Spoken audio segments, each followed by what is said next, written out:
Bonjour et bienvenue. Aujourd'hui, on va décortiquer ensemble les bases de l'investissement. L'idée, c'est de s'appuyer sur les recommandations de l'autorité des marchés financiers, l'AMF, pour y voir plus clair.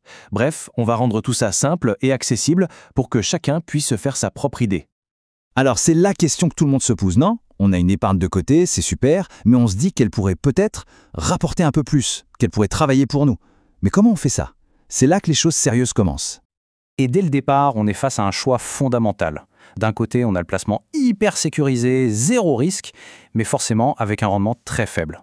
Et de l'autre, l'envie d'aller chercher un rendement plus élevé, mais ça vient toujours avec son lot de risques. C'est une règle du jeu, impossible d'y couper. Et ce choix nous amène tout droit au cœur du sujet, au principe numéro 1. Le rendement et le risque, ils sont comme les deux faces d'une même pièce, complètement inséparables. Si on comprend ça, on a déjà compris l'essentiel. Et attention, ce n'est pas juste une façon de parler, c'est l'AMF qui le dit, c'est vraiment la règle d'or de la finance, c'est le point de départ absolu de toute démarche d'investissement. Ce qu'il faut retenir, c'est ça. Si on veut avoir une chance de gagner plus, il faut accepter la possibilité de perdre. D'ailleurs, si quelqu'un vous promet un rendement de folie sans aucun risque, méfiance. C'est souvent le premier signe que quelque chose cloche. Allez, on passe à un autre point, et c'est peut-être l'un des pièges les plus courants, surtout quand on débute. C'est de se fier uniquement aux résultats du passé. On voit un truc qui a cartonné l'an dernier, et on se dit « c'est bon, c'est gagné ». Grosse erreur. On l'a tous déjà lu, cette petite phrase en bas des documents financiers. On a tendance à la survoler, mais en réalité, elle est absolument cruciale. Elle nous rappelle que les marchés sont, par nature, imprévisibles. En clair, qu'est-ce que ça veut dire? Eh bien, qu'un placement qui a brillé de millefeuillères peut très bien s'effondrer demain. Le contexte économique change, les entreprises ont des hauts et des bas. Le passé, c'est une information, oui, mais ce n'est jamais une boule de cristal. Parlons maintenant d'un autre risque, un peu plus subtil peut-être, mais tout aussi important, la liquidité. Ici, la question n'est pas seulement de savoir combien on peut gagner ou perdre, mais plutôt, est-ce que mon argent est facilement accessible? La liquidité, c'est tout simple en fait. C'est la capacité à transformer son placement en cash rapidement et sans trop de frais. Par exemple, un livret A, c'est hyper liquide. L'immobilier, en revanche, c'est une autre histoire. Il faut trouver un acheteur. C'est donc vraiment la question pratique à se poser.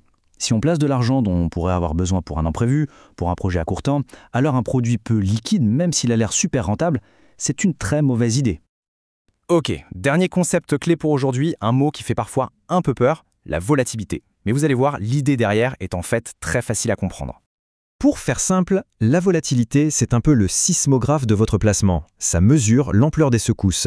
Est-ce que la valeur fait des montagnes russes ou est-ce qu'elle avance tranquillement sur une route bien plate? Donc, quand on parle de faible volatilité, on imagine un placement dont la valeur bouge très peu. C'est plus stable, plus rassurant, mais souvent ça rime aussi avec un rendement plus modeste. Regardez, l'image est parlante.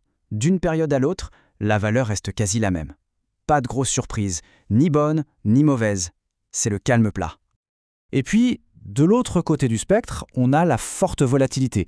Là, ça veut dire que la valeur peut faire des bonds spectaculaires, à la hausse, mais aussi à la basse. Le potentiel de gain est plus grand, mais le risque de perte aussi. Surtout si on est obligé de vendre au pire moment.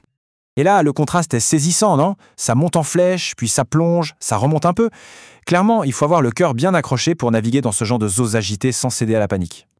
Bon, si on résume tout ça, au final, tout revient à se poser 3 questions fondamentales. Premièrement, jusqu'où suis-je prêt à accepter une perte? Deuxièmement, est-ce que j'aurai besoin de cet argent bientôt, oui ou non? Et troisièmement, est-ce que je suis capable de dormir la nuit si mon placement perd 20% en une semaine? Les réponses à ces questions sont la meilleure boussole qui soit. Et finalement, ça nous amène à une dernière idée, peut-être la plus importante. Avant même de penser à investir son argent, le tout premier investissement à faire, le plus rentable et de loin le moins risqué, c'est d'investir de son temps pour comprendre comment tout ça fonctionne. Parce que la connaissance, c'est le meilleur outil pour maîtriser le risque.